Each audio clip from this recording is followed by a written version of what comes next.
Rev up your engines!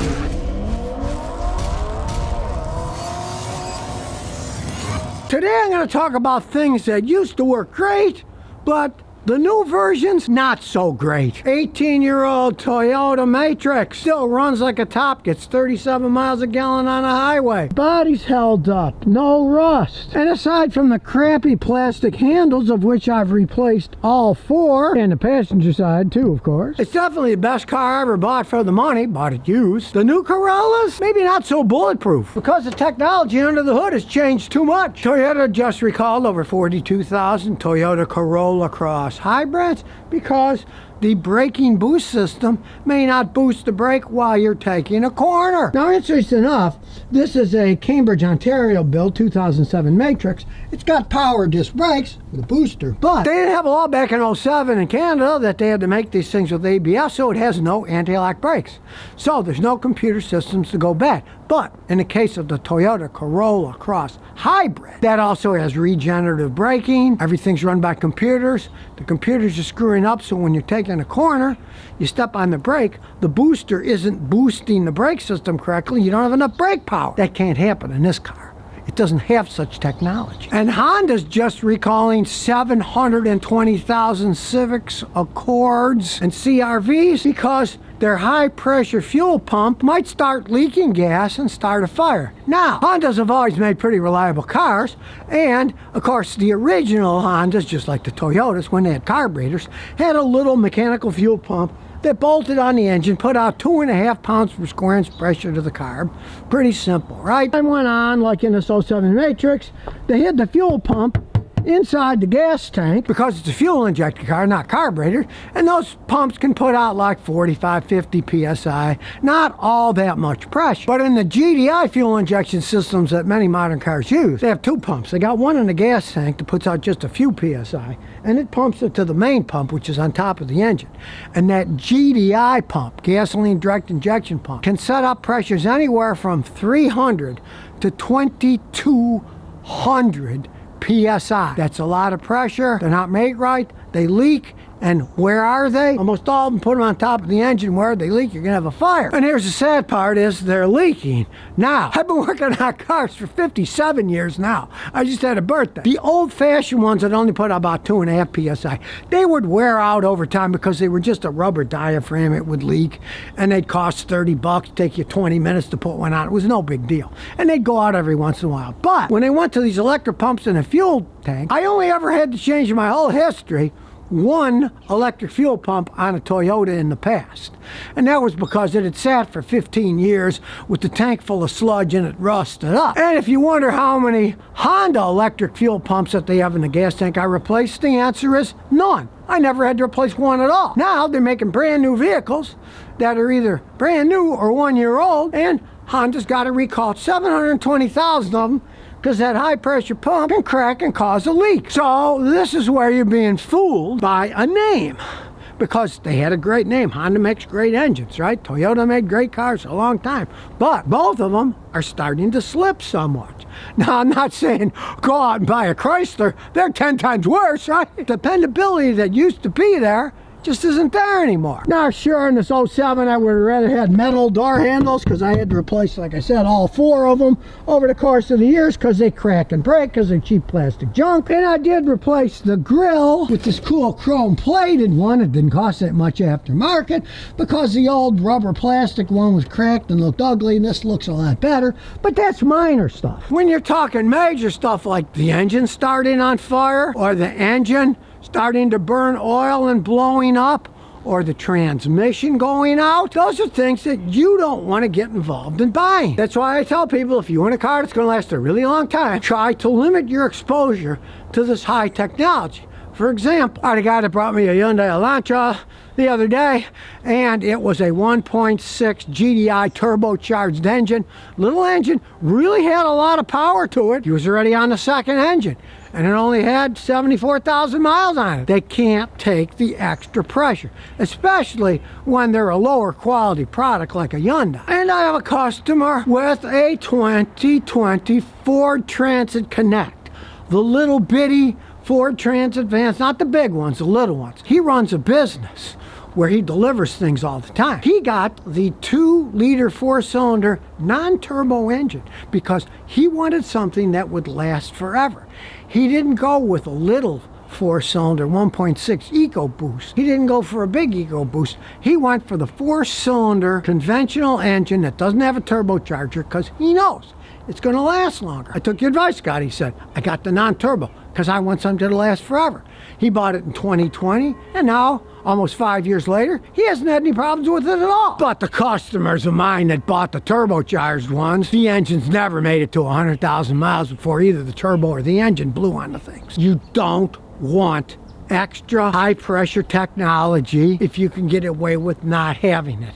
If you want it to last a lot longer. You want to try to stop as much planned obsolescence as possible. So unlike the days of yore, where you just say, oh, I'll go buy a Toyota or Honda, no problem. You can still buy them, but you got to be pickier. You got to do some research. You got to see, hey, is this the one with the CVT transmission? Or does it have an actual automatic transmission? Because there's a big difference in all of them. For example, Nissan makes some of the worst CVT transmissions in the world. Jatco, they're absolute crap, right? On the other hand, Toyota's hybrid vehicles that have the eCVT, the electronic CVT, that's a completely different ballgame. Toyota's electronic CVT transmissions, aside from early teething problems decades ago, are pretty bulletproof. Now, in this case, at least as of today, in 2024, and the end of the year, Toyota's still making those eCVTs really well. I see Camrys that are hybrids, Priuses that are hybrids, that have well over 400,000 miles on them, and the transmissions, the eCVTs, have never been touched. So when Toyota came out first with their Toyota Corolla hatchback, which really was a Toyota Matrix, but they didn't want to use the name, so they called it Toyota Corolla hatchback. Those original CVTs, they were garbage, and Toyota didn't even want to sell them. They had to do them all over. But the ones they have now, they haven't had any problems yet. But you do have to do a little bit of research when you're going to buy something. You can't just say, oh, it's a Toyota, it's great. Oh, it's a Honda, it's great. No, because it doesn't work that way anymore. And unfortunately, there's a lot of other products like that. This new finish, it's not a wax, it's a paste. They say you can polish your car because it's a polish, not being a wax. You can even see better than wax. I polish windshields, I polish the car. You see it holds up quite well. But this is the old stuff in a can. If you go back 15 years ago, I bought a case of this stuff. I still have some left in the back, and it's phenomenal. I polish the windshields so they don't beat up and the wipers don't go, they don't make any noise. Makes the paint shiny. Not bad for a 17, 18-year-old car, right? But I heard in the rumor mill that Scotty, you know, the new finish, it isn't good anymore. The old stuff was great, but the new stuff that they have, it doesn't work as well. I noticed they're not metal tins anymore. They're in plastic bottles, squeeze bottles, right? Well, I have to thank all you viewers for responding to my request, because almost every single person who responded said, yes, Scotty, the rumors are correct. The new version of that polish does not work as well. Check out this picture. Here's one that they sent. You can see the paint's all faded off. The clear coat just went off. He said he used it regularly. It says once a year. He said he used it 4 times a year, like I suggest to people. Anytime you're going to wax or polish your car, do it once a season, like the beginning of spring, the beginning of fall, the beginning of winter, the beginning of summer. And then your paint's going to last like this thing did, right? But he did that. So obviously it does not work as good as it used to work. Now, I still got 3 cans left of the stuff from 15 years ago, so I'm using it sparingly, right?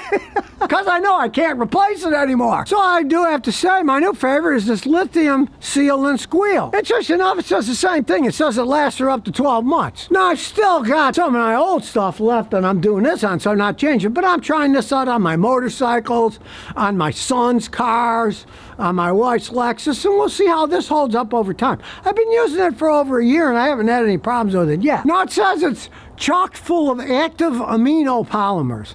I have no idea what that means, but I gotta say, it's worked pretty good so far. We'll see as the years go on, if my motorcycles fade, or if my son's trucks and vans fade. We'll see how it happens over time, but so far I've been pretty happy with this. It seems to seal quite well. Now, another product that used to be great, but now isn't great anymore, is the Optima batteries. They came out with the spiral technology. That's the most efficient way, supposedly, to do electricity. And interestingly enough, their headquarters in the United States are still in Wisconsin, but every single battery they make is made in Monterrey, Mexico now, and it's kind of an interesting story. They were opening a factory in Monterrey, Mexico.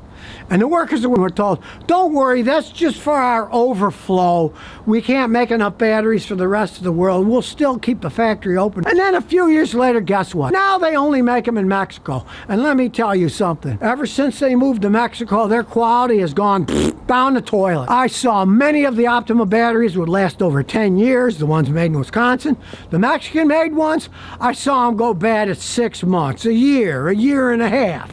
And I asked my friends who managed AutoZones, well, what's your take? Because they used to sell them on it. They had their own brand, but they sold some Optima ones. What about these Optima batteries? They said, you know, we used to get them, we never had returns unless they were 8 or 10 years old. But he says now, sometimes 6 months later or a year, we get tons of them coming back because they don't work.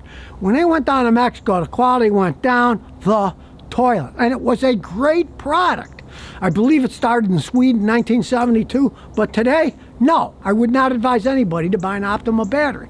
Their quality is just not there. When they went to Mexico, they went south, and the quality went south too. You got to be careful where you look, because when I'm looking for all kinds of products, let's say I'm on Amazon, and I read the reviews, you can't believe 3/4 of them anymore. Say, verified purchased, or this was one of these things where you get it free if you review it, and they got so many positive reviews, and it make your head spin. So, if you're looking for something on a site like that, my advice is go to the ratings, then read just the bottom ones, the 1-star ones, and see if they're present or past. And if this is 2024 and you see a bunch of 2024s and they say, don't buy this product, it's a piece of crap, don't buy it. Don't read the top ones where there's hundreds of ones that people are getting paid to say how great it is. Read the worst ones and look at the dates. And those are the ones that you put a lot more weight to than these fantasy ones on the top. Because a lot of people are either getting paid money straight up to lie, or they're getting a free product and they want to continue to get free products. So they say how great they are. I get a lot of new products from company. They're brand new products, right? So immediately I go look at reviews. Guys say, oh, phenomenal product, really works great, lasts a long time. And then you realize, hey, this product's only been out for a month. How can you say it lasts a long time? Because it's only been out for a month. That's why you always got to read the dates on any of the reviews, because you got to read the recent ones. Yeah, they might have made a great product 20 years ago, but today they might make crap. And do you want to buy the crap?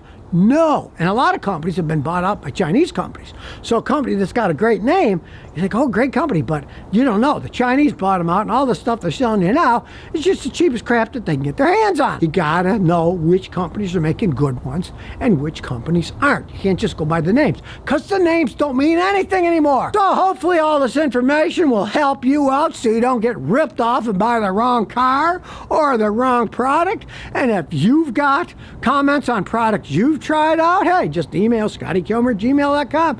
Tell me your story. Tell me what works, what doesn't. Maybe you've got a product. Send me one. I'll try it out. I'm honest about it, but just realize the product isn't any good. I'll still talk about it. I'll just talk bad about it because I don't think people should buy bad things. Plenty of good things out there, right? But there's an awful lot of bad stuff now. I don't want people buying bad things. I hate it when I buy bad things. It drives me nuts. My wife always says, what are you getting mad about? It's just some piece of crap. Throw it away. I'm like, yeah, but I wasted my money on it. I don't want to waste my money, and I don't want you wasting yours. So let's all help each other out here. So if you never want to miss another one of my new car repair videos, remember to ring that bell.